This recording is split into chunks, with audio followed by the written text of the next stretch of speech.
الصلاۃ والسلام علیک یا نبی اللہ وعلی آلک و اصحابک یا نور اللہ۔ حضرات گرامی، جیسا کہ آپ کے علم میں ہے کہ ماشاءاللہ الحمدللہ جامع مسجد مصطفیٰ میں ہونے والے تمام بیانات انتظامیہ کی کاوشوں سے لائیو نشر کیے جاتے ہیں۔ آج انشاءاللہ العزیز نکاح کے برکات کے عنوان سے جو ہمارا موضوع چل رہا ہے، استاد العلماء حضرت علامہ مولانا محمد آصف مدنی دامت برکاتہم القدسیہ خوبصورت انداز بیان سے سمجھا رہے ہیں کہ نکاح کا مقصد کیا ہے۔ اسی عنوان کو لیتے ہوئے آج بھی آپ گفتگو فرمائیں گے۔ کچھ ہی لمحات میں حضرت جلوہ افروز ہونے والے ہیں اور انشاءاللہ اپنے وقت مقررہ پر آپ کا نورانی اور عرفانی بیان شروع ہو جائے گا۔ تو جو حضرات میری آواز سماعت فرما رہے ہیں ان سے التماس ہے کہ وہ پابندی کے ساتھ حضرت کا خطاب سنتے ہیں وہ مسجد میں تشریف لے آئیں، اور جو خواتین و حضرات ہمیں لائیو دیکھتے ہیں ان سے بھی التماس ہے کہ وہ متوجہ ہو کر احترام و اکرام کے ساتھ بیٹھ جائیں اور اپنے اہل و عیال کے ساتھ یہ خوبصورت بیان سماعت فرمائیں۔ اللہ تعالیٰ سے دعا ہے کہ اللہ تعالیٰ ہمیں اپنے اور اپنے پیارے محبوب صلی اللہ علیہ وسلم کی سچی پکی محبت سے سرفراز فرمائے اور ہمیں دین متین کی زیادہ سے زیادہ خدمت کرنے کی توفیق عطا فرمائے۔ درود پاک کا نذرانہ پیش کرنے صلی اللہ علیہ یا رسول اللہ وسلم علیکہ یا حبیب اللہ صلی اللہ علیہ یا رسول اللہ وسلم علیکہ یا حبیب اللہ۔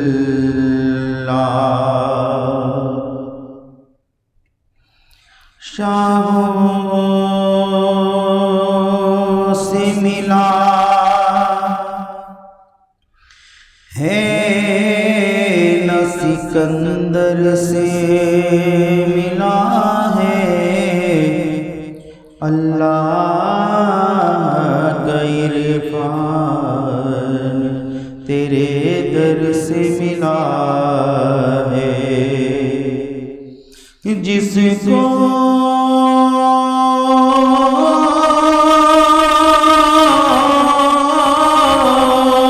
بھی ملا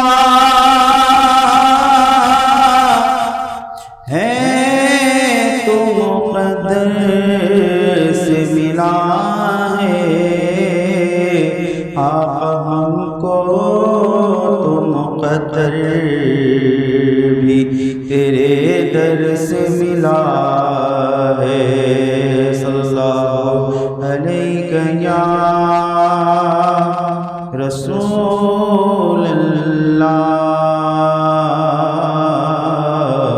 وسلم علیکہ یا حبیب اللہ۔ تعریف جب میں کرتا ہوں خیر الانام کی، عزت بلند ہوتی ہے میرے کلام کی، میری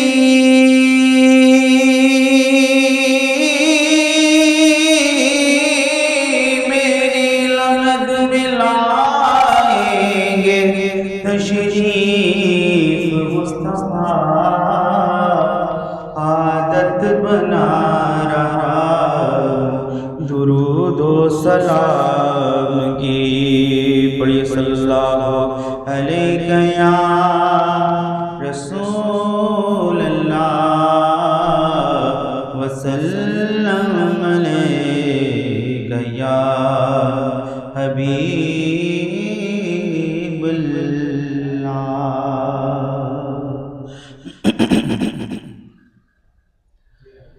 پل سے اتارو راہ گزر کو خبر نہ ہو، پل سے اتارو راہ گزر کو خبر نہ ہو، پل سے اتارو راہ گزر کو خبر نہ ہو،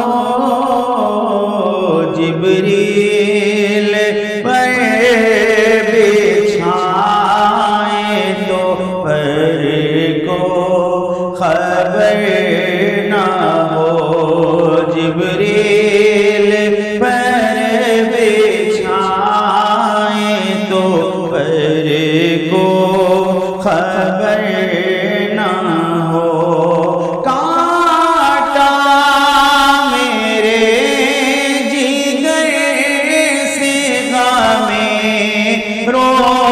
روزگار کا۔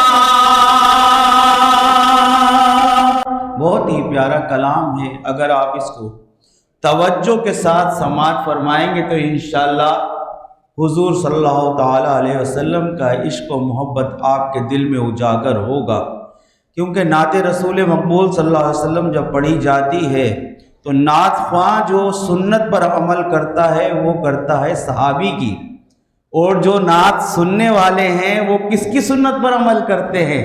بہت بڑی بات ہے کہ وہ سنت پر عمل کرتے ہیں اپنے آقا دو جہاں صلی اللہ علیہ وسلم کی، کہ اب بڑی مرتبہ بڑا مرتبہ کس کا ہوا؟ نعت پڑھنا صحابی کی سنت اور نعت سننا سرکار دو جہاں صلی اللہ علیہ وسلم کی سنت۔ تو متوجہ ہو کر ادب اور احترام کے ساتھ حضور صلی اللہ علیہ وسلم کی مدح سرائی کو سماعت کرنا چاہیے۔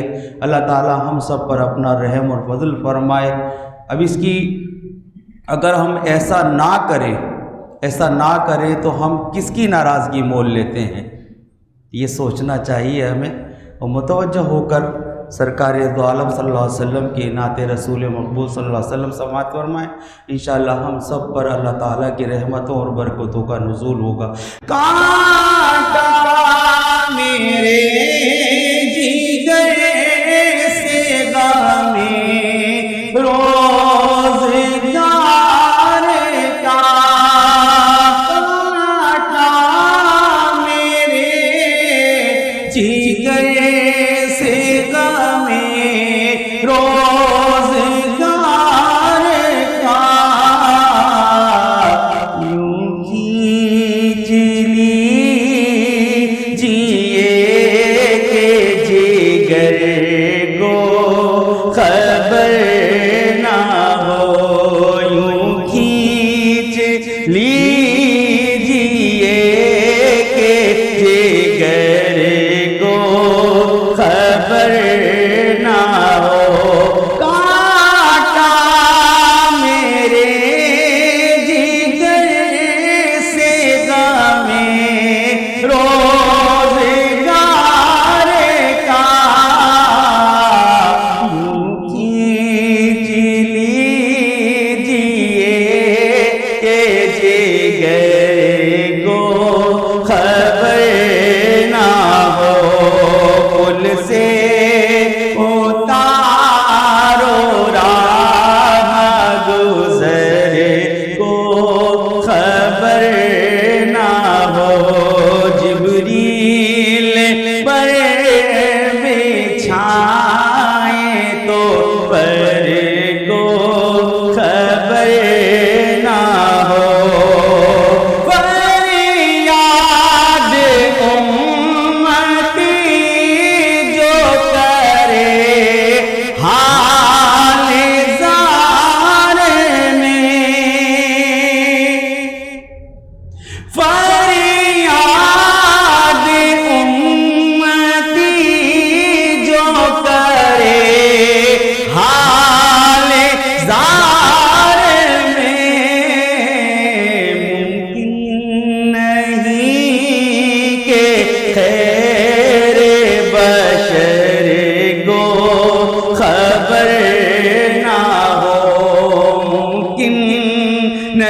اگر کو خبر نہ ہو جبریل پر بچھائے تو پر کو خبر نہ ہو کہتی تھی یہ براق سے اس کی صبح کے روی کہتی تھی یہ براق سے اس کی صبح کے روی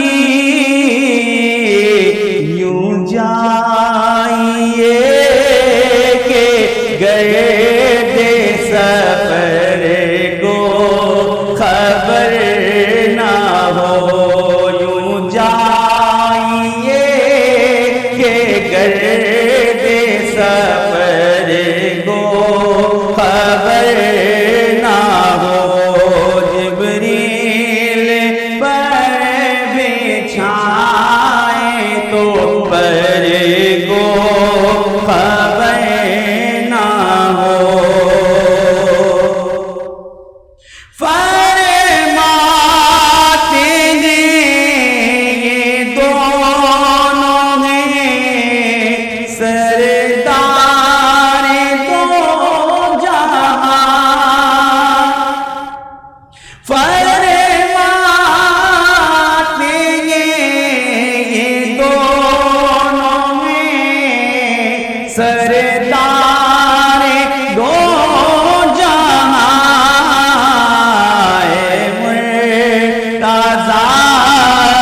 عتیق و عمر کو خبر نہ ہو جبریل پر بچھائے تو پر کو خبر نہ ہو ایسا گھما دے ان کی ولا میں خدا ہمیں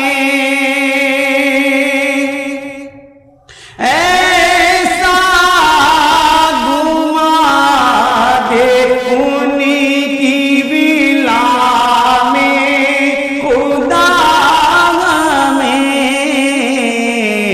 ڈھونڈا ڈھونڈا کریں پر اپنی خبر کو خبر نہ ہو ڈھونڈا کریں پر اپنی خبر کو خبر نہ ہو جبریل پر بچھائے تو پر کو خبر نہ ہو عادل حرم کو روکنے والوں سے چھپ کے آج یوں اٹھ چلے کہ پہلوئے بر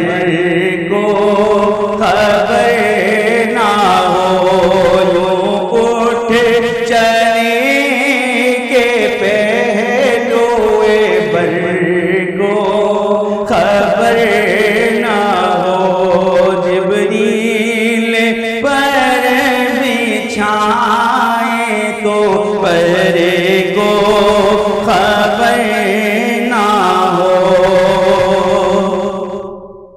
اے خار طیبہ دیکھ کے دامن نہ بھیگ جائے خار طیبہ دیکھ کے دامن نہ بھیگ جائے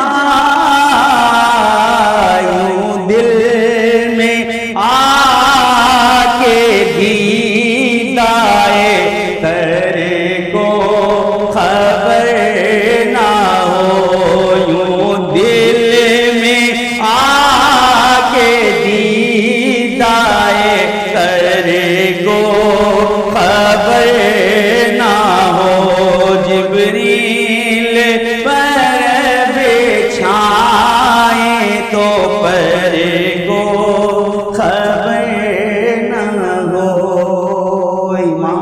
کئی نعتوں میں یہ تذکرہ کیا ہے کہ حضور صلی اللہ علیہ وسلم کی شریعت میں سجدہ تعظیمی اور سجدہ عبادت سوائے خدا کے سب کو حرام قرار دیا گیا.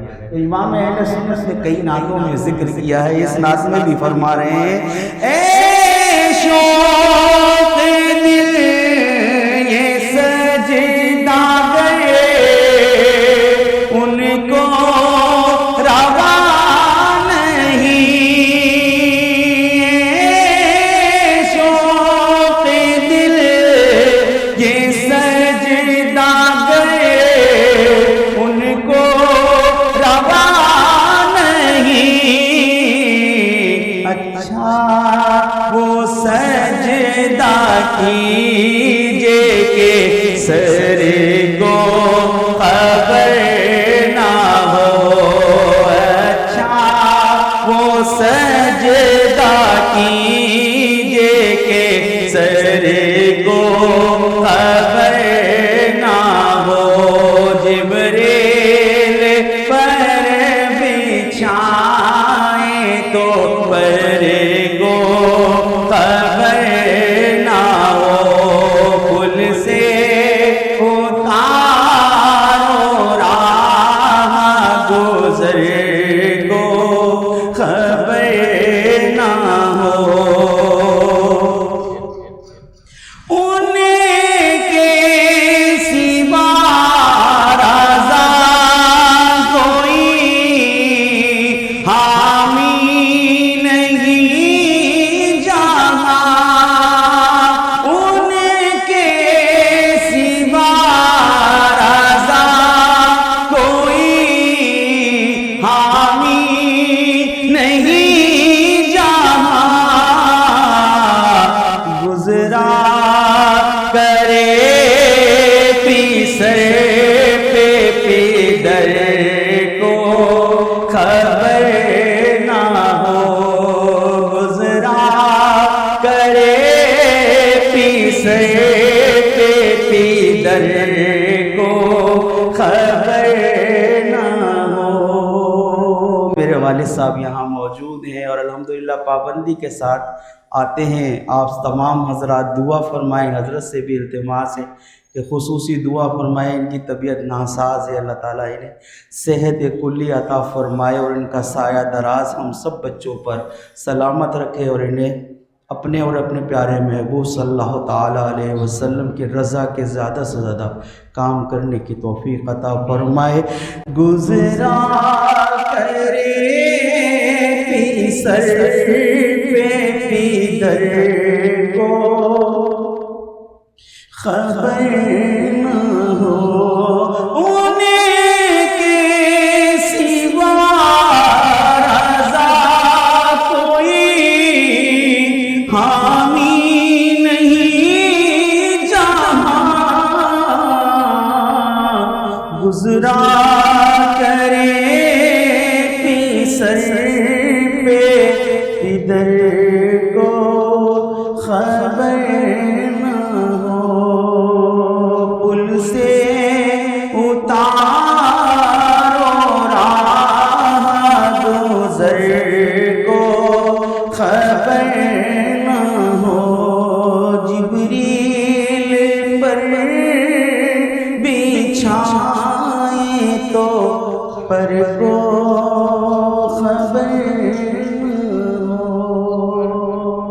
عالم اسلام کے ممتاز و محترم عالم دین استاد العلماء مفتی محمد آصف مدنی دامر برکاتہم القدسیہ ممبر پر جلوہ افروز ہو چکے ہیں. وہ تمام حضرات جو حضرت کی گفتگو شوق اور لگن کے ساتھ سماعت فرماتے ہیں ان سے التماس ہے کہ وہ جلد از جلد جامع مسجد مصطفیٰ میں تشریف لے آئے. اور جو احباب جو مائیں بہنیں ہمیں سوشل نیٹ ورک کے ذریعے اپنے گھروں پر سماعت فرما رہی ہیں ان سے بھی التماس ہے کہ اس پیج کو زیادہ سے زیادہ لائک اور شیئر کریں تاکہ زیادہ سے زیادہ لوگوں تک ہمارا پیغام پہنچ سکے اور وہ بھی مفتی صاحب کے خطاب سے مستفیض ہو سکے. نعروں سے استقبال کیجیے. نعرہ تکبیر، نعرہ تکبیر، نعرہ رسالت، نعرہ حیدری، نعرہ غوثیہ، علماء اہل سنت. الحمدللہ رب العالمین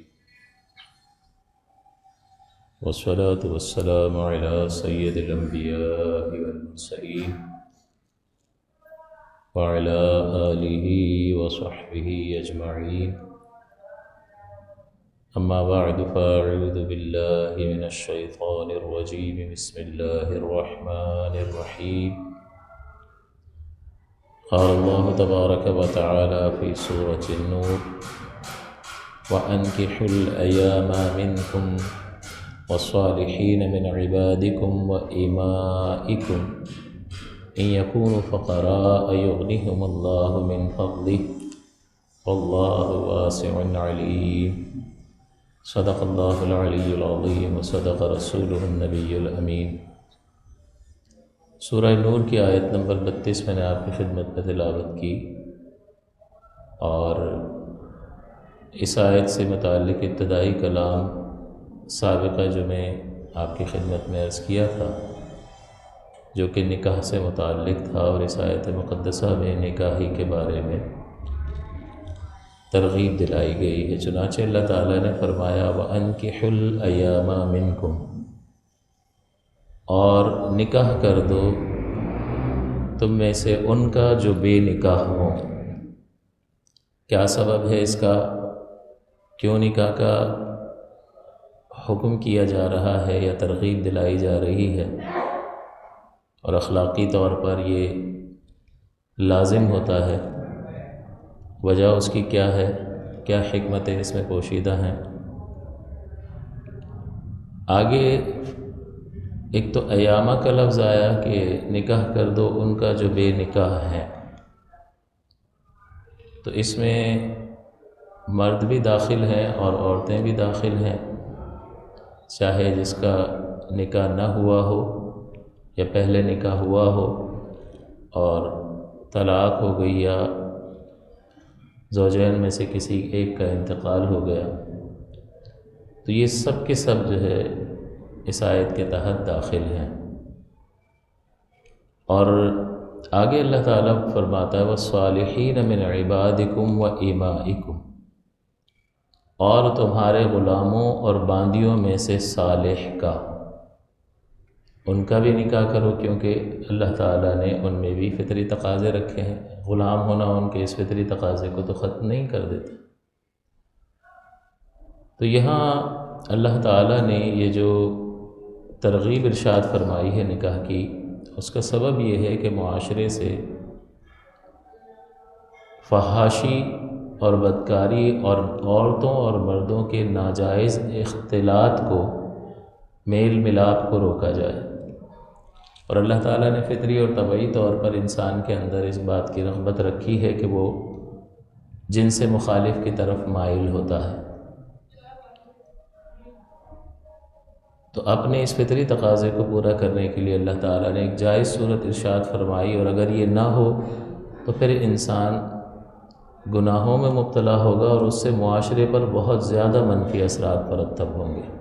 تو شریعت مطہرہ اس بات کو قطعاً پسند نہیں کرتی ہے کہ معاشرہ بگاڑ کا شکار ہو، یا معاشرے میں عریانی، فحاشی اور برائی اور زنا جیسی لعنت عام ہو جائے، کیونکہ اللہ تعالیٰ نے زنا سے متعلق فرمایا کہ یہ وَلَا تَقْرَبُوا الزِّنَا، کہ تم زنا کے قریب نہ جاؤ، إِنَّهُ كَانَ فَاحِشَةً وَسَاءَ سَبِيلًا، یہ بہت بے حیائی کی بات ہے اور بہت بری راہ ہے۔ تو اب اس بری راہ سے کس طرح سے رکا جائے گا؟ تو وہ نکاح کا ایک سبب اور ایک ذریعہ اللہ تعالیٰ نے مقرر فرمایا، اور انبیاء کرام علیہم الصلاۃ والسلام کے بارے میں بھی ارشاد فرمایا کہ وَلَقَدْ أَرْسَلْنَا رُسُلًا مِّن قَبْلِكَ، کہ ضرور بے شک ہم نے آپ سے پہلے بھی رسول بھیجے۔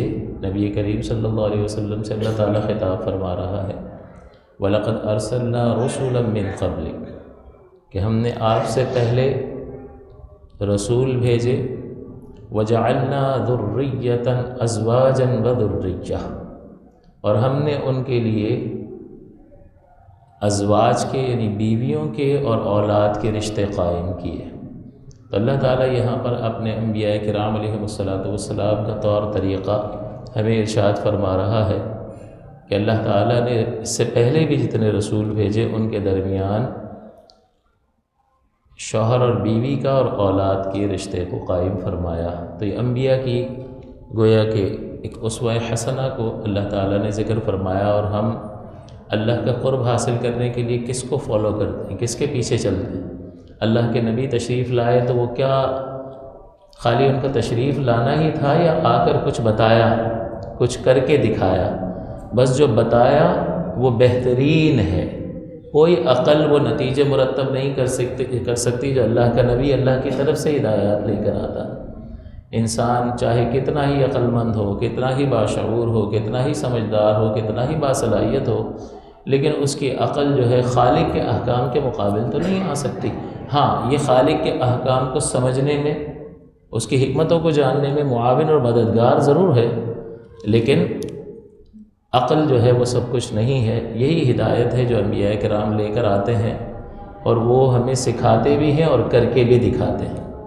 تو انبیاء کرام علیہم الصلاۃ والسلام کی سنت مبارکہ بھی ہے، تو اس ذریعے سے گویا کہ معاشرے سے بگاڑ ختم ہوتا ہے، عورتوں اور مردوں کا اختلاط ختم ہوتا ہے کہ ناجائز طریقے سے جو مرد و عورت میں ایک تعلق قائم ہوتا ہے، بات چیت سے شروع ہوتا ہے اور انتہائی خرابی میں جب وہ مبتلا ہوتے ہیں، تو اس کا سدباب ضروری ہے۔ اگر اس کا سدباب نہیں ہوگا تو پھر اللہ تعالیٰ کا دین تو غالب نہیں آ سکتا۔ ہر جگہ فحاشی اور عریانی پھیلی ہوئی ہو تو پھر اللہ کا دین غالب نہیں آ سکتا۔ لہٰذا اللہ تعالیٰ نے اس خرابی کی، اس معاشرتی برائی کی جڑ کاٹنے کے لیے اس جانب ترغیب دلائی کہ خواتین کو بھی نکاح سے نہ روکو، بلکہ اللہ تعالیٰ نے فرمایا وَلَا تَعْدُلُوهُنَّ أَن يَنكِحْنَ أَزْوَاجَهُنَّ، یہ جو طلاق یافتہ عورتیں ہیں ان کو ان کے شوہروں سے نکاح کرنے سے نہ روکو۔ بعض اوقات شوہر نے 1-2 طلاقیں دی ہوتی ہیں اور اب سمجھ میں آ رہا ہوتا ہے بیوی کو، اور شوہر کو بھی اب عقل آ رہی ہوتی ہے کہ یہ تو بڑی گڑبڑ ہو گئی، تو وہ دوبارہ مل کر رہنا چاہتے ہیں۔ تو اللہ تعالیٰ نے منع فرمایا کہ ان کو روکو نہیں، ان کو روکنے سے معاشرتی بگاڑ بڑھے گا، کیونکہ فطری اور طبعی تقاضے انسان کے ساتھ موجود ہیں۔ اگر وہ جائز طریقے سے پورے نہیں ہوں گے تو پھر اس کو ناجائز طریقے سے پورا کرے گا۔ تو اللہ تعالیٰ نے اس معاشرتی بگاڑ کی راہ میں جو چیزیں معاون ہو سکتی تھی ان کی راہ کو روک دیا، اور فرمایا وَلَا تَعْدُلُوهُنَّ أَن يَنكِحْنَ أَزْوَاجَهُنَّ، کہ تم نہ روکو ان مطلقہ عورتوں کو کہ وہ اپنے شوہروں سے نکاح کر لیں۔ بعض اوقات بھائی اس نے بڑا ظلم کیا میری بیٹی پر، میری بہن پر، اب تو بھائی، اور مجھے گالیاں بھی دیں، اب تو میں دوبارہ تو نہیں کرنے دوں گا۔ لیکن اللہ تعالیٰ منع فرماتا کہ بعض اوقات انسان جو ہے اپنے جذبات کے بہاؤ میں بہہ کر کچھ فیصلے تو کر لیتا ہے، لیکن وہ آگے فیوچر کو نہیں دیکھ رہا ہوتا کہ فیوچر میں یہ بھائی جو ابھی سینہ چوڑا کر کے کہتا ہے میں تیری کفالت کرنے کے لیے بیٹھا ہوں نا، تو کوئی محتاج ہے کیا؟ ہم بیٹھے ہوئے ہیں، وہ ہم بیٹھے ہوئے ہیں، ابھی تو بیٹھا ہوا ہے، لیکن جب اس کی شادی ہو جائے گی اور اس کی فیملی ہو جائے گی تو یہ بہن ہی اس کو بوجھ لگے گی کہ ہر جگہ ہمارے ساتھ آ جاتی ہے، اب ہم جہاں بھی جائیں گے اس کو بھی لے جانا پڑے گا مصیبت کو۔ تو وہ ایک انوانٹیڈ قسم کا ایک پرسن ہوتا ہے، ایک ایسا شخص ہوتا ہے، ایک ایسی عورت ہوتی ہے کہ جس کی چاہت نہیں ہوتی ہے کہ یہ کیوں ہمارے ساتھ رہتی ہے۔ تو اس لیے آگے کی فکر رکھنی چاہیے، آگے کی سوچ رکھنی چاہیے۔ بعض اوقات والد صاحب جو ہیں وہ غصے میں آ کر اس طرح کے قدم اٹھاتے ہیں اور رکاوٹیں بن رہے ہوتے ہیں، اگر انہیں محسوس ہو کہ اب جو ہے وہ اصلاح کی ایک صورت پیدا ہو چکی ہے اور یہ پہلے جیسا معاملہ نہیں ہوگا، اصلاح کی صورت نظر آ رہی ہے، تو پھر ان کو ساتھ رہنے کا موقع دینا چاہیے اور اس میں رکاوٹ نہیں بننی چاہیے۔ یہی حکمت کا تقاضا ہے، کیونکہ ماں باپ کتنا عرصہ زندہ رہیں گے، دن بدن وہ کمزور ہوتے چلے جاتے ہیں، کب تک خیال رکھیں گے؟ ایک وقت آئے گا کہ پھر وہ بھی دنیا سے رخصت ہو جائیں گے یا اس قابل ہی نہیں رہیں گے۔ وہ اپنا خیال نہیں رکھ سکیں گے تو دوسرے کا کیا رکھیں گے؟ وہ تو خود اپنی اولاد جو ہے ان کے رحم و کرم پر ہوں گے، تو پھر کہ ابا آپ تو ہو، اس کو بھی ساتھ لے کر رکھ لیا، آپ کو سمجھایا تھا کہ کرنے دو، لیکن تو وہ اس کے بعد جب وہ رکاوٹ بن رہا ہوتا ہے اور اس وقت تو وہ بیٹی رک جاتی ہے کہ ابا منع کر رہے ہیں، میں کیا کروں، حالانکہ میرا دل تو چاہتا ہے کہ بھئی میں گھر بسا لوں، لیکن اس وقت وہ روک رہا ہوتا ہے، لیکن پھر بعد میں جب وہ پورا نہیں کر پاتا اور خیال نہیں رکھ پاتا ہے تو پھر وہ کیا کہے گا بیٹی کو آئی ایم سوری، بس تو یہ آئی ایم سوری کا اچار ڈالنا، کیا فائدہ ہے اس کا؟ لہٰذا انسان کو اس قابل ہونا چاہیے کہ وہ آگے فیوچر کو دیکھ سکے کہ آگے کیا کچھ ہو سکتا ہے، اور اس فیوچر کو دیکھ کر اس کے اندر یہ صلاحیت ہو کہ وہ صحیح اور درست فیصلہ کر سکے۔ جذبات کی رو میں بہ کر کوئی فیصلہ جو ہے وہ پائیدار نہیں ہوتا اور وہ دور رس نتائج مرتب نہیں کر سکتا۔ لہٰذا اللہ تعالیٰ نے اس آیت مقدسہ میں جو فرمایا لا تعدلوہن، ان کو روکو نہیں، ان ینکحن ازواجہن، کہ وہ دوبارہ اپنے شوہروں سے نکاح کر لیں۔ تو یہ بڑا حکمت پر مبنی فیصلہ ہے، اور اللہ تعالیٰ فیوچر کو اور مستقبل کو جاننے والا ہے، اسے معلوم ہے کہ کیا کیا رکاوٹیں، کیا کیا پریشانیاں پیش آنے والی ہیں۔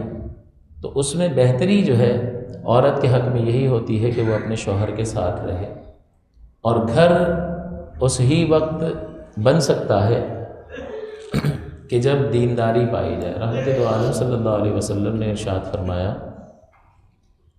کہ تم میں، پہلے میں اس آیت کا ترجمہ کر دوں کہ اللہ تعالیٰ نے عورتوں مردوں کا نکاح کرنے کا حکم دیا اور غلاموں کا، کیونکہ وہ آقا کے رحم و کرم پر ہوتے ہیں۔ اگر آقا ان کا خیال نہیں رکھے گا، یہ پہلے کے دور کے اعتبار سے غلام اور باندیاں ہوا کرتے تھے، تو اللہ اس وقت کے اعتبار سے حکم ارشاد فرما رہا ہے کہ ان کا بھی نکاح کرو۔ ان یکونوا فقراء یغنیہم اللہ من فضلہ، کہ اگر ہیں وہ تنگ دست تو غنی کر دے گا اللہ تعالیٰ ان کو اپنے فضل سے۔ تو جب دوسرے کا بھی حصہ آپ کے ساتھ شامل ہو جاتا ہے تو اللہ تعالیٰ اس کے نصیب کی روزی بھی آپ کو عطا فرماتا ہے۔ پھر اولاد ہوتی ہے تو انسان اولاد کی ضرورت کو پورا کرنے کے لیے اور گھر والوں کی ضرورت کو پورا کرنے کے لیے ایک ذمہ داری کا احساس بھی ہوتا ہے، اور اس کی وجہ سے اس کی کوشش بڑھ جاتی ہے، جس کے نتائج بہتر مرتب ہونا شروع ہوتے ہیں۔ اور اگر تھوڑا بھی ہوتا ہے تو اللہ تعالیٰ اس تھوڑے کو بھی کافی کر دیتا ہے، اس میں برکت پیدا کر دیتا ہے۔ تو اللہ تعالیٰ نے یہاں پر یہ وعدہ فرمایا کہ اللہ تعالیٰ اگر تم فقراء ہو، تم تنگ دست ہو، تو اللہ تعالیٰ تمہیں اپنے فضل سے غنی کر دے گا۔ واللہ واسع علیم، اور اللہ تعالیٰ بہت وسعت والا ہے اور علم والا ہے، اس کے خزانے بھی بھرے پڑے ہیں اور اس کو معلوم بھی ہے کہ کس کو کیا ضرورت ہے۔ خزانہ بھرا پڑا ہو اور پتہ ہی نہ ہو کہ کوئی ضرورت مند پڑوس میں رہتا ہے تو فائدہ کیا؟ اس خزانے کا فائدہ، اچھا دل بھی ہو دینے کا جگر بھی ہو، خرچہ بھی کر سکتا ہو، لیکن پتہ ہی نہیں، خود آسودہ حال ہے تو اسے لگ رہا ہے سبھی آسودہ حال ہے۔ تو مال کے ہونا اور دل کا ہونا اس بات کو ثابت نہیں کرتا کہ دوسرے کی مدد بھی ہو جائے گی، اس کے لیے جاننا ضروری ہے، پتہ ہو۔ تو اللہ تعالیٰ نے ان دونوں صفات کا ذکر فرمایا کہ تم گھبراؤ نہیں، فکر نہ کرو، اس فریضے کو پورا کرو، اس کی وجہ سے تمہاری عفت کی حفاظت بھی ہوگی، تمہاری عصمت کی حفاظت بھی ہوگی، حضور علیہ الصلوۃ والسلام کی سنت کو پورا کرنے کا موقع ملے گا، یہ ثواب بھی حاصل ہوگا۔ اور جب اولاد حاصل ہوگی تو اس کی وجہ سے حضور کی امت میں اضافے کے سبب امت کو جب تقویت حاصل ہوگی تو اسلام کو قوت حاصل ہوگی، اور اس میں تمہارا بھی حصہ شامل ہوگا۔ تو یہ نیت کرنے پر یہ تیسرا ثواب اور اجر جو ہے نکاح کرنے کی صورت میں۔ ہمارے ہاں حال یہ ہے کہ نکاح تو کرنا ہی ہے، ایک ضرورت ہے، ایک چاہت ہے تو کر رہے ہیں، لیکن اگر وہ یہ نیت کر لے کہ حضور کی سنت کی وجہ سے کر رہا ہوں، وہ یہ نیت کر لے کہ میں اپنی عزت کی حفاظت تاکہ گناہ میں مبتلا نہ ہو جاؤں، اس وجہ سے کر رہا ہوں، اور اس لیے کہ جب میرے یہاں اولاد ہوگی تو اسلام کی قوت کا سبب بنے گی، تو یہ تینوں حسن نیت جو ہے اس کے لیے بہت زیادہ فائدے کا سبب ہوگی۔ تو اب بھی اگر کوئی اولاد کی خواہش رکھتا ہے تو وہ اس لیے رکھے کہ میرے یہاں جب اولاد ہوگی تو وہ اسلام کی خدمت کرے گی، وہ تعداد کے اعتبار سے بھی اسلام کی قوت کا سبب اور ذریعہ بنے گی۔ تو یہ ایسی نیتیں ہیں جس کی وجہ سے، اور ضمنی فوائد بھی حاصل ہوں گے کہ انسان جو ہے اس کا جو فطری تقاضا ہے، باطنی تقاضا ہے، وہ بھی درست اور جائز طریقے سے پورا بھی ہوگا۔ تو ہر چیز میں حسن نیت، میں نے پچھلی بار بھی عرض کیا تھا کہ اس کو ضرور داخل رکھا جائے، اور یہ اس وقت استحضار اس کا ہو سکتا ہے کہ جب بھی آپ کوئی عمل کریں تو اپنے آپ سے پوچھیں کہ کیوں کر رہا ہوں، تو بس اس وقت آپ کی نیت حاضر ہو جائے گی۔ غسل کر رہے کیوں کر رہا ہوں؟ میرے نبی اس طرح سے کرتے تھے، پہلے وضو کرتے تھے، پھر سیدھے کندھے پر پانی ڈالتے تھے، پھر الٹے کندھے پر پانی ڈالتے تھے، پھر دیگر جسم کے حصے پر پانی بہاتے تھے۔ میں نے طریقہ یہ اس لیے اختیار کیا کہ یہ میرے نبی کا طریقہ ہے، تو غسل بھی ہو جائے گا اور اس عمل کی وجہ سے اجر و ثواب کا ترتب بھی ہوگا۔ اور اس نیکی کی قدر و منزلت آخرت میں پتہ چلے گی کہ جس وقت نفسا نفسی ہوگی، اور اللہ تعالیٰ فرماتا ہے کہ اس وقت تو ہر ایک کو ایک فکر ہوگی، بس اپنی فکر ہوگی، اور وہی فکر اسے بس ہوگی۔ اور جیسا کہ ابھی نعت میں بھی شعر آیا کہ ان کے سوا رضا کوئی حامی نہیں جہاں، گزرا کرے پسر پہ پدر کو خبر نہ ہو۔ تو ایک طرف تو حضور علیہ الصلوۃ والسلام کے رشتے کی بات کی کہ حضور کا تعلق ہمیں کیا فائدہ پہنچائے گا، جہاں پر گزرا کرے پسر پہ پدر کو خبر نہ ہو، کہ بچے پر وہ تکلیف گزر رہی ہے، وہ پریشان ہے میدان محشر میں اپنے کارناموں کی وجہ سے، لیکن پدر کو خبر نہ ہو، باپ کو کچھ پتہ نہیں، اگر پتہ بھی ہوگا تو وہ راستہ بدل کر نکل جائے گا کہ کہیں کچھ مانگ نہ لے نیکیاں۔ تو اس نیکی کی قدر و منزلت میدان محشر میں معلوم ہوگی۔ لہٰذا ہر عمل میں کچھ نہ کچھ حاصل کرنے کی کوشش کریں۔ آپ جانیے کہ جب آپ یہ دیکھتے ہیں کہ آپ کے گھر پہ کوئی مزدور کام کرنے آتا ہے اور جو چیز طے ہوئی وہ اس نے کر دی، بھائی 1000 روپے ہوں گے، یہ اتنا اتنا کام ہو گیا جی، اس کے بعد آپ اس کو اور کہو گے نا کہ یار یہ گھڑی لگانی، ایک سوراخ یہاں بھی کر دو، 200 روپے لو۔ کیوں؟ وہ اپنے ہر کام کے، اپنی ہر محنت کے، اپنے ہر وقت کو صرف کرنے کی اجرت کا مطالبہ کرتا ہے۔ اسی طرح سے ہم جو بھی عمل کریں، ہم اگر اس میں حسن نیت کو داخل کر لیں تو اللہ تعالیٰ کی رحمت سے ہمیں اس کے بدلے میں مزدوری مل جائے گی، اجر اور ثواب مل جائے گا۔ اور اس اجر کا معلوم اس وقت ہوگا فائدہ کہ جب میدان محشر میں اس کے بدلے میں انسان کو کثیر نعمتیں حاصل ہو رہی ہوں گی، اور دوسرے کی محتاجی سے جب وہ بچ جائے گا تو کتنا قرار اور سکون اسے حاصل ہوگا۔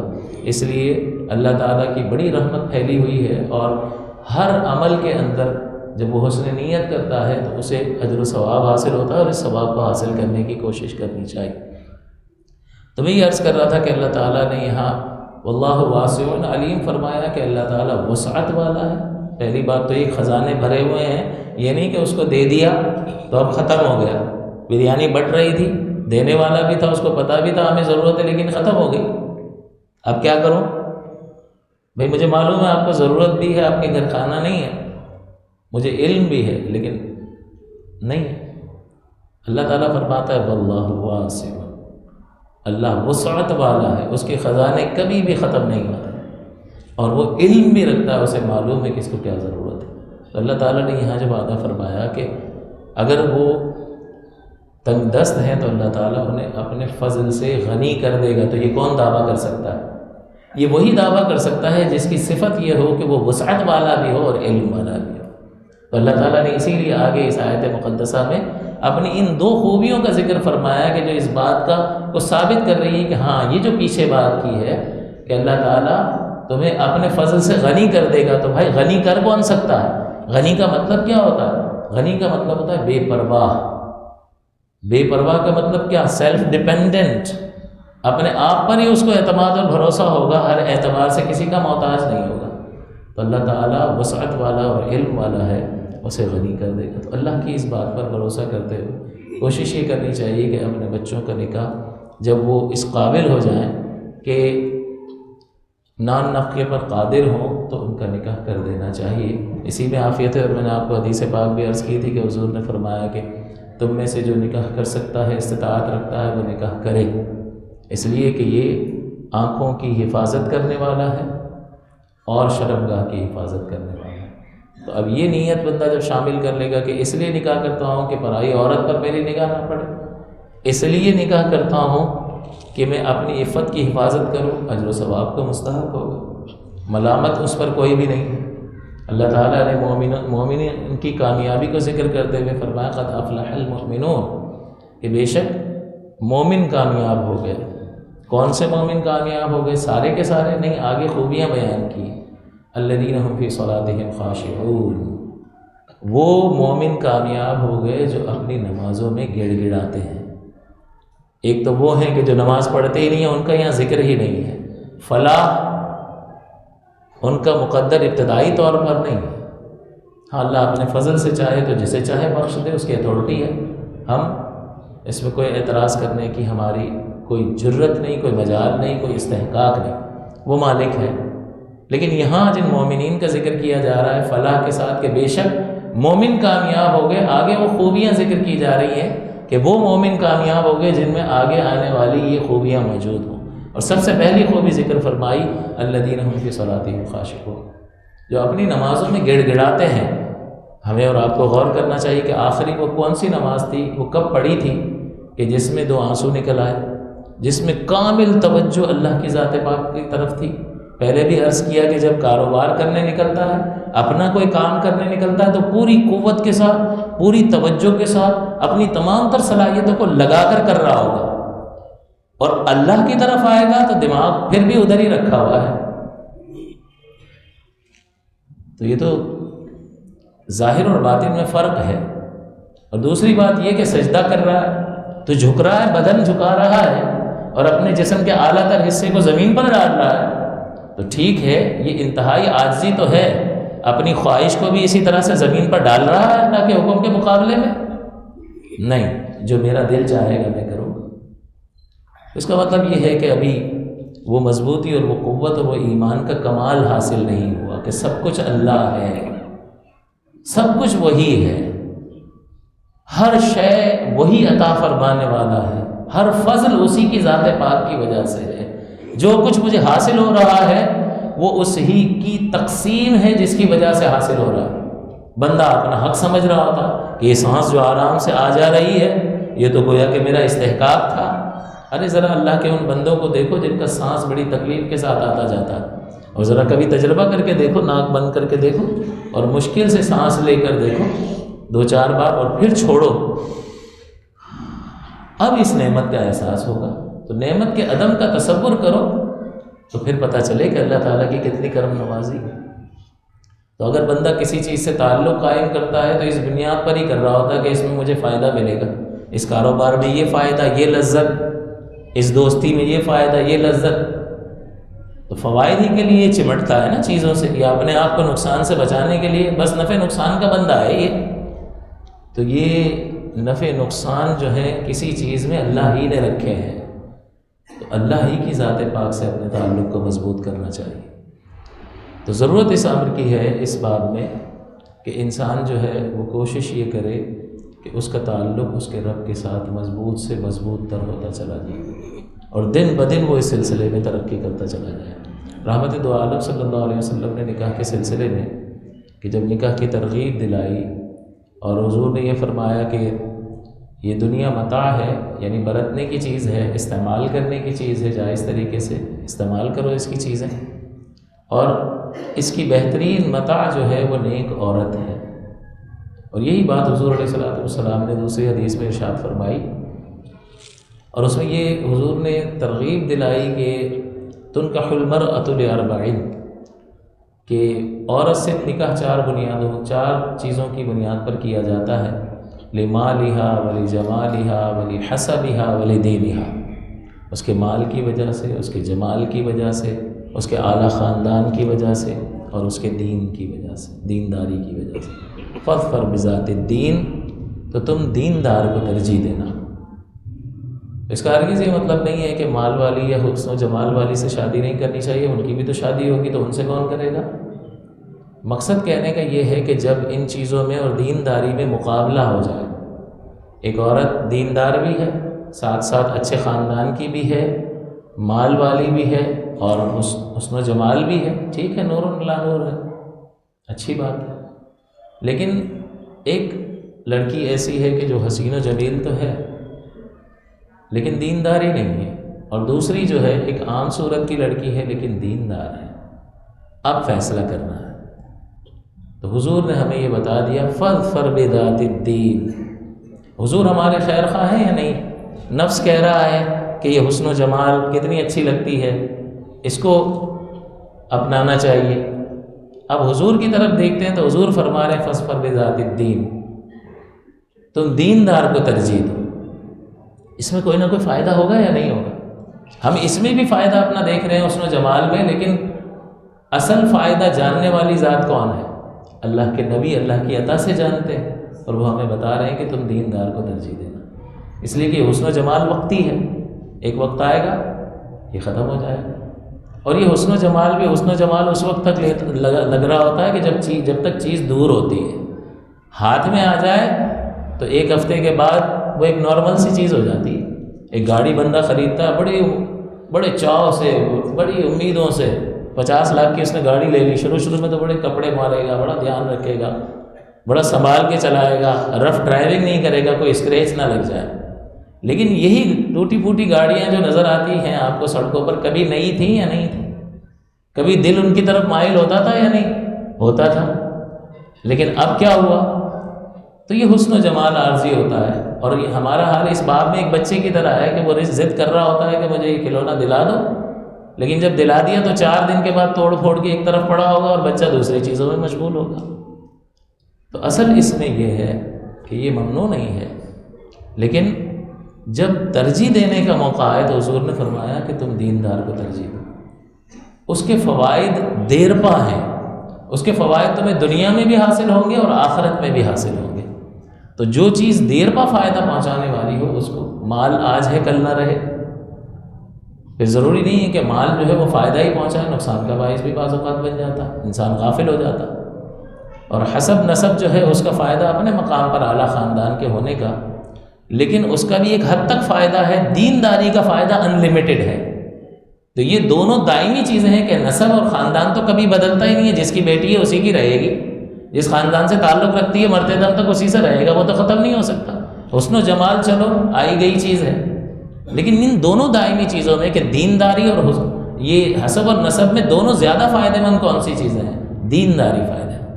اس کا سبب یہ ہے کہ جب عورت دیندار ہوگی تو وہ اللہ کے احکام کی قدر جانتی ہوگی. اسے یہ معلوم ہوگا کہ اللہ تعالیٰ نے شوہر کے سلسلے میں عورت پر کیا ذمہ داری عائد کی ہے، شوہر کا کیا حق رکھا ہے. تو جب وہ دیندار کو ترجیح دے گا تو اس دیندار کو ترجیح دینا اسے سکون فراہم کرے گا، اس کے لیے عزت اور شرف کا باعث ہوگا، اس کے حقوق کے پورا ہونے کا سبب بنے گا کہ وہ شوہر کا احترام بھی کرے گی. کیونکہ حضور نے فرمایا کہ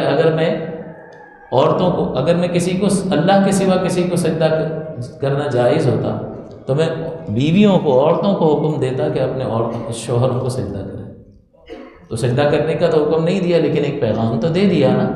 ان کی عظمت اور ان کا ایک احترام کیا ہونا چاہیے وہ تو بتا دیا نا کہ ان کا اتنا احترام ہے کہ اگر جائز ہوتا تو ان کے لیے جائز ہوتا. اس کا مطلب احترام کو تو حضور نے بتا دیا. اسی طرح حضور علیہ السلام نے یہ بھی سکھا دیا کہ اگر کوئی عورت کسی اپنے شوہر کے جسم پر، اس کے شوہر کے جسم پر ہر جگہ زخم ہو اور زخم سے خون رس رہا ہو اور بیوی شوہر کے ان زخموں کو اپنی زبان سے چاٹ کر صاف کر دے تب بھی شوہر کا حق ادا نہیں ہوتا. یہ اللہ کے پیارے حبیب نے عورت کا حق. تو جب یہ اس دیندار خاتون کو یہ معلوم ہوگا تو وہ جانتی ہوگی کہ اللہ نے اس کا کیا حق رکھا ہے، تو پھر وہ اس کا احترام بھی کرے گی، اس کے سامنے بدتمیزی نہیں کرے گی، اونچی آواز سے بات نہیں کرے گی، اس کے حقوق پورے کرے گی. اور وہ جب گھر پر نہیں ہوگا تو اس کی عصمت کی حفاظت کرے گی، اس کے مال کی حفاظت کرے گی، اس کو ضائع نہیں کرے گی. اور ایسی عورتوں کی حضور علیہ السلام نے تعریف بھی فرمائی. تو جو عورت دیندار ہوگی وہ شوہر کے سکون کا باعث ہوگی.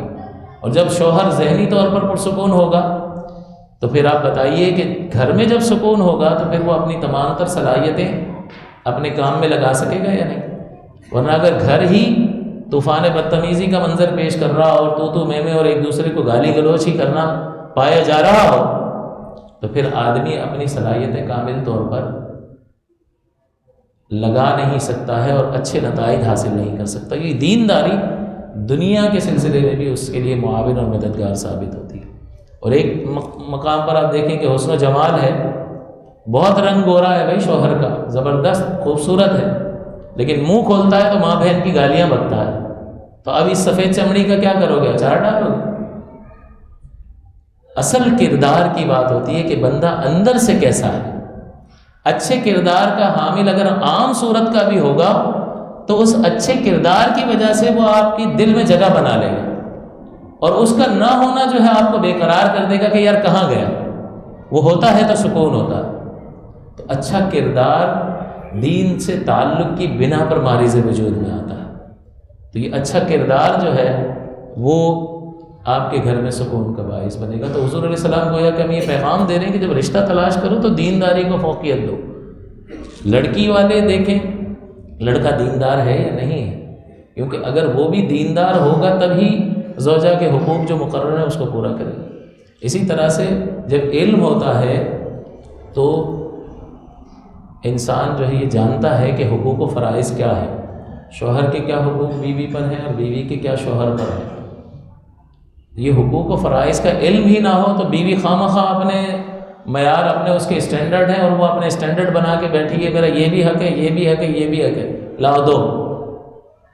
اب وہ شریعت میں اس کا وہ حق ہوتا ہی نہیں ہے۔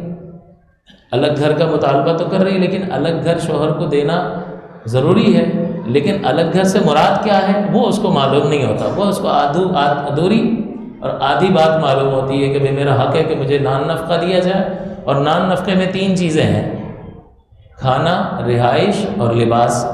تو رہائش ہے نا تو الگ گھر لے کے دے۔ اب الگ گھر کا تصور شریعت کیا کہتی ہے وہ بھی ذرا معلوم کر لو، یا خود ہی مفتی بن کر اپنے طور پر ہی فیصلہ کر کے میرا حق ہے۔ تو جب تک ہمیں علم دین حاصل نہیں ہوگا تو پھر یہ حقوق و فرائض کی جنگ چلے گی اور گھر کبھی پرامن نہیں رہ سکتا۔ الگ گھر کا تصور کم سے کم یہ ہے کہ ایک ایسا کمرہ کہ جس میں یہ عورت جو ہے بیوی کنڈی لگا کر اپنا سیپریٹ معاملہ کر سکتی ہو، یہ الگ گھر کا تصور ہے کہ وہاں کچن وغیرہ بھی ہو، اس طرح کی چیز ہو کہ وہ اپنا سارا معاملہ الگ کر سکے۔ تو اگرچہ جوائنٹ فیملی ہے، اپنا جو ہے وہ تالا لگا کر اپنے کمرے کو جا سکے، یہ الگ گھر کا تصور ہے۔ ہاں اگر اس کو پھیلاؤ گے تو ٹھیک ہے، الگ فلیٹ لے دو، الگ بنگلے لے دو، یہ ساری چیزیں اس میں داخل ہیں، لیکن وہ جو کہتی ہے میرا حق ہے تو وہ اسی اعلیٰ کو بنیاد بنا رہی ہوتی ہے، حالانکہ وہ ہے نہیں۔ اسی طرح سسرال والے جو ہے ساس سسر، شوہر کہتا ہے ساس سسر کی خدمت تمہارا فرض ہے، حق ہے، نہیں ہے، شریعت نے مقرر ہی نہیں کیا۔ بلکہ آپ کو حیرت ہوگی کہ بیوی کے لیے کھانا پکانا، گھر کی صفائی کرنا، کپڑے دھونا واجب نہیں ہے۔ شوہر کے اعتبار سے اس کی جو ضرورت ہے اس کی تکمیل جو ہے وہ بیوی کی ذمہ داری ہے۔ اس کے علاوہ گھر کی صفائی وغیرہ، حتیٰ کہ دودھ پلانے کی اجرت، بچے کو دودھ پلانے کی اجرت بھی وہ طلب کر سکتی ہے۔ تو ہمیں تو پتہ ہوتا نہیں ہے اور ہمیں معلوم نہیں ہوتا تو ہم لازم کر رہے ہوتے ہیں، اور ساتھ صاحبہ بھی کہہ رہی ہوتی ہے کہ بھائی مجھے چائے بنا کے نہیں دی اس لیے میں نے اس کو آج تو اس کو سیدھا کر دیا۔ تو وہ چیز جو لازم نہیں تھی اس کی وجہ سے آپ نے ایک ظلم کیا، اپنے آپ کو گناہ گار کیا۔ لیکن اس کا ہرگز مطلب یہ نہیں ہے کہ میں بچیوں کو ابھار رہا ہوں کہ بھئی تمہارے اوپر لازم نہیں ہے۔ دیکھیں گھر قربانی دینے سے بنتا، اور رحمت دو عالم صلی اللہ علیہ وسلم نے ارشاد فرمایا کہ جو اپنے لیے پسند کرتے ہو وہ اپنے مسلمان بھائی کے لیے بھی پسند کرو۔ تو اب اس بیٹی سے پوچھ لیا جائے کہ بھئی تم اپنی بھابھی کے بارے میں کیا خیال کرتی ہو، تمہارے ماں باپ کے ساتھ تمہاری بھابھی کیا سلوک کرے، تو یہی کہے گی بھئی اپنا ماں باپ سمجھے انہیں اور خدمت کرے، اور اگر کبھی کچھ وہ غصے میں آ کر کچھ کہہ دیں تو ضبط کرے، احترام رکھے، سامنے جواب نہ دے۔ اور قربانی دینے سے ہی دل میں جگہ بنتی ہے۔ کسی کے دل میں اگر جگہ بنانی ہے، آپ کسی کے گھر گئے ہو، اس کے مطابق ڈھلو گے اور خدمت کرو گے اور قربانی دو گے تو اس کے دل میں آپ کی جگہ بن جائے گی، ورنہ اگر میدان جنگ بنا دیا تو پھر تو دل میں جگہ پیدا نہیں ہو سکتی۔ تو حضور نے یہ بہترین ضابطہ ارشاد فرما دیا کہ جو اپنے لیے پسند کرتے ہو وہ اپنے مسلمان بھائی کے لیے پسند کرو۔ اسی طرح سے شوہر کو پوچھ لیا جائے کہ بھئی تم کیا چاہتے ہو، تمہاری بیٹی کے ساتھ تمہارا داماد کیا سلوک کرے، تمہاری بہن کے ساتھ تمہارا بہنوئی کیا سلوک کرے، تو وہ اچھی بات ہی کرے گا، نہیں کوئی ظلم نہیں کرنا چاہیے، اس کے حقوق کو پورا کرنا چاہیے۔ تو پھر جو رویہ اور جو سوچ اور فکر اپنوں کے بارے میں ہے، اپنی بہن بیٹی کے بارے میں ہے، وہی سوچ اور فکر پھر کسی کی بیٹی کے بارے میں رکھنی چاہیے کہ جس کو بیاہ کر اپنے گھر پر لے کر آئے ہو۔ اور عورت کے لیے زیادہ ایک مشکل مرحلہ ہوتا ہے کہ وہ اپنا گھر بار اپنوں کو چھوڑ کر، اپنے رشتوں کو چھوڑ کر کسی کے گھر جا رہی ہوتی ہے، تو ایک خوف بھی طاری ہوتا ہے اس پر کہ پتہ نہیں کیا ہوگا، کیسے لوگ ہوں گے، کس طرح کا سلوک ہوگا۔ یہ ہم محسوس نہیں کر سکتے ہیں، لیکن یہ ہم اس وقت محسوس کریں گے کہ جب ہماری بہن یا بیٹی کسی کے گھر جا رہی ہوگی۔ ایک باپ کے دل میں، ایک بھائی کے دل میں جب وہ اپنی ان قریبی رشتوں کو کسی کے سپرد کر رہا ہوتا ہے تو کتنا خوف اس کے دل میں ہوتا ہے کہ یا اللہ تو خوش رکھنا اس کو، اس کی حفاظت کرنا، اس کو کوئی پریشانی نہ ہو۔ لیکن وہ دعا ہی کر سکتا ہے نا، دوسرے پر ڈیپینڈ ہے اس کا کہ وہ خوش رکھے۔ تو ایسی صورت میں دوسرے کی کیفیت کو دیکھنا چاہیے کہ اس باپ پر یا اس بھائی کے دل میں کیا کیفیت اور کتنا خوف ہوتا ہے کہ پتہ نہیں کیا سلوک ہوگا۔ تو اگر ہم حضور علیہ الصلوۃ والسلام کی اس حدیث پاک ہی کو بنیاد بنا لیں کہ جو اپنے لیے پسند کرتے ہو وہی اپنے مسلمان بھائیوں کے لیے پسند کرتے۔ تو بہت سارے مسائل کے حل کے سلسلے میں یہ ہمیں معاون اور مددگار ثابت ہوتا ہے۔ کسی کی بیٹی کو ظلم کر رہے ہیں، اس کو گالیاں دے رہے ہیں، برا بھلا کہہ رہے ہیں، بیچاری کا کوئی قصور ہی نہیں ہے، کھانے میں نمک زیادہ ہو گیا۔ ہمارے نبی کریم صلی اللہ علیہ وسلم کا مبارک طریقہ کیا تھا؟ کھانا پسند آیا تناول فرمایا، پسند نہیں آیا تو چھوڑ دیا، نو کمنٹس۔ ہاں یہ ضرور ہے کہ آپ بتا دیں بھائی پیار محبت سے کہ نمک ذرا زیادہ ہو گیا، وہ الگ بات ہے، لیکن جھڑکنا، ڈانٹنا، کھانے کی برائی بیان کرنا یہ ہمارے نبی کا طریقہ نہیں ہے۔ اور بہترین طریقہ کون سا ہے؟ وہ جو اللہ کے پیارے حبیب کا طریقہ ہے، اس لیے کہ اللہ کے نبی کا جو طریقہ ہے وہ وہی ہے جو اللہ کی رضا کے عین مطابق ہے۔ جیسا اللہ اپنے بندے سے چاہتا ہے، اگر اس چاہت کو دیکھنا ہو تو نبی کے طرز عمل کو دیکھ لو، تمہیں پتہ چل جائے گا کہ اللہ کی چاہت کیا ہے۔ تو اگر تم یہ چاہتے ہو کہ تمہارا وہ طرز عمل اور وہ کردار ہو جو اللہ کا پسندیدہ ہو، تو نبی کے کردار کو اپنا لو۔ تو ایسی صورت میں انسان کو یہ غور کرنا چاہیے کہ کسی کی بچی پر ظلم کرنا انتہائی خطرناک ہو سکتا ہے۔ حضور علیہ الصلوۃ والسلام نے جہاں شوہروں کا حق بیان کیا، وہاں ازواج کا، بیویوں کا حق بھی بیان کیا، اور خطبہ حجۃ الوداع جہاں حضور علیہ الصلوۃ والسلام نے اہم ترین امور کو بار بار دہرایا ہے کہ کسی کالے کو کسی گورے پر، کسی عربی کو کسی اجمی پر، اور اس طرح سے تفصیل بیان کی کہ آخری خطبہ ہے، امت موجود ہے اور پھر یہ پھیل جائیں گے۔ تو حضور نے جو چیزیں ارشاد فرمائی ہیں وہ انتہائی اہمیت کی حامل ہیں کہ حضور اللہ کے دین کو غالب کرنے کے لیے تشریف لائے، اور جو جو چیز اللہ تعالیٰ کے دین کے غلبے کے سلسلے میں معاون ہو سکتی تھی حضور نے ان کا تذکرہ فرمایا۔ تو حضور نے فرمایا کہ میں ان اللہ کی باندیوں کو جو اللہ کے ایک کلمے کی وجہ سے تمہارے نکاح میں آ جاتی ہیں، تمہارے ماتحت آ جاتی ہیں، تو اللہ کے کلمے کی وجہ سے تمہارے ماتحت آنے والیوں کے بارے میں تمہیں اللہ سے ڈراتا ہوں کہ ان کے معاملے میں اللہ سے ڈرتے رہنا۔ تو اگر اللہ تعالیٰ کے کلمے کی وجہ سے وہ ہمارے ماتحت آ گئی ہیں تو ہمیں اپنے آپ کو طاقتور نہیں سمجھنا چاہیے کہ کیا کر لے گی، کہاں جائے گی، ماں باپ تو ہے نہیں، بھائی کہاں سنبھالیں گے اور کتنا عرصہ سنبھال لیں گے، میں بھی دیکھوں گا نا۔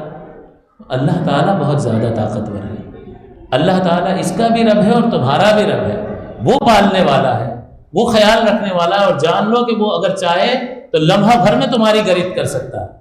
یہ ساری اکڑ اور یہ ساری مستی انسان کے ختم ہو جاتی ہے۔